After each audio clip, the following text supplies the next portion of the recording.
আজি এসপ্তাহ মানৰ পৰা এই মেছেজটো সকলোৰে হোৱাটছএপত আহি আছে, হয়তো আপুনিও পাইছে।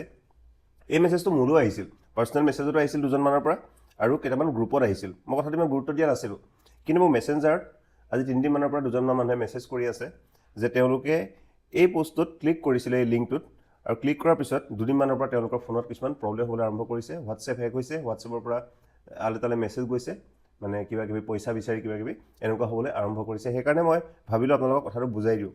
যিসকলৰ হোৱাটছএপত এই মেছেজটো আহিছিল আৰু যিসকলে এইটো একবাৰ ক্লিক কৰিছিলে, মানে খুলি চাইছিলে কি হয়, গিফ্ট বুলি দেখি মানুহে খুলি চায় যে ইণ্ডিয়ান পোষ্টেনো কি গিফ্ট পঠাইছে। কিন্তু আপুনি যদি খুলি চাইছিলে তেনেহ'লে আপুনি অকণমান সাৱধান হোৱাটো ভাল। হয়তো আজিৰ ডেটত আপোনাৰ ফোনত একো প্ৰব্লেম হোৱা নাই, কিন্তু ভৱিষ্যতে হোৱাৰ চান্স বহুত বাঢ়ি গৈছে। এবাৰ ভালকৈ চাওক, এইটো ইণ্ডিয়া পোষ্টৰ মানে ডাকঘৰৰ মেছেজ নহয়। কি কাৰণে নহয়, তলত চাওক লিখা আছে INDPTJ.CYOU, আৰু ইণ্ডিয়ান পোষ্টৰ ৱেবছাইটটো কি হয়, www.indianpost.gov.in। গতিকে যদি ইণ্ডিয়ান পোষ্টৰ পৰা আহিলেহেঁতেন সেইটো ৱেবছাইটৰ পৰা মেছেজটো আহিলে হয়, এনেকৈ বেলেগ ধৰণে মেছেজটো নাহে। গতিকে এইটো এটা স্কেম হয়। এইটো আপোনাৰ এটা মেলৱেৰ পঠাইছে, যিটো আপুনি একবাৰ ক্লিক কৰি দিয়াৰ পাছত হয়তো আপোনাৰ ফোনত ইনষ্টল হৈ গৈছে, যদিহে আপুনি এইটো খুলি চাইছে। গতিকে আজি যদি আপোনাৰ প্ৰব্লেম নহয়, কিন্তু কাইলৈ আপোনালৈ কিবা এটা ফোন এটা আহিব, আপোনাৰ OTP এটা খুজিব, আপুনি যদি OTPটো নিদিয়েও তেতিয়াও হয়তো তেওঁলোকে আপোনাৰ ফোনটো এক্সেছ কৰি OTPটো উলিয়াই ল'ব পাৰে। এতিয়া হয়তো আপুনি ভাবি আছে যে মইতো ক্লিক কৰিলোৱেই, এতিয়া মই কি কৰোঁ?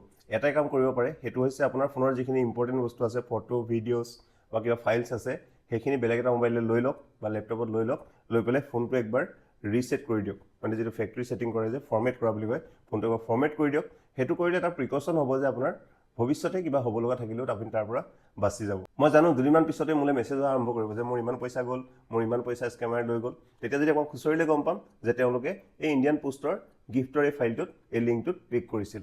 গতিকে মই সকলোকে এবাৰ সাৱধান কৰি দিলোঁ, আপোনালোকে যদি ক্লিক কৰিছিল ফোনটো একবাৰ ভালকৈ চেক কৰক, নহ'লে পাৰিলে ফোনটো একবাৰ ৰিছেট কৰি লওক। আৰু এই স্কেমৰ লিংকটো বহুত বেছি পৰিমাণে চাৰ্কুলেট হৈ আছে, গতিকে সকলোকে সাৱধান হ'বৰ কাৰণে মোৰ এই ভিডিঅ'টো একবাৰ শ্বেয়াৰ কৰি দিব, যাতে সকলোৱে কথাটো গম পায় আৰু যাতে এইটো অহাৰ লগে লগে ডিলিট কৰি দিয়ে, তাত যাতে ক্লিক নকৰে। লগতে আপুনি যদি ক্লিক কৰিছিল কমেণ্টত জনাব, আৰু যদি কিবা প্ৰব্লেম হৈছে অলৰেডি তেনেহ'লে মোৰ মেছেঞ্জাৰত গৈ মেছেজ কৰিব। মই যিমান পাৰোঁ আপোনাক হেল্প কৰিবলৈ চেষ্টা কৰিম। আজিলৈ আহিছোঁ, ধন্যবাদ।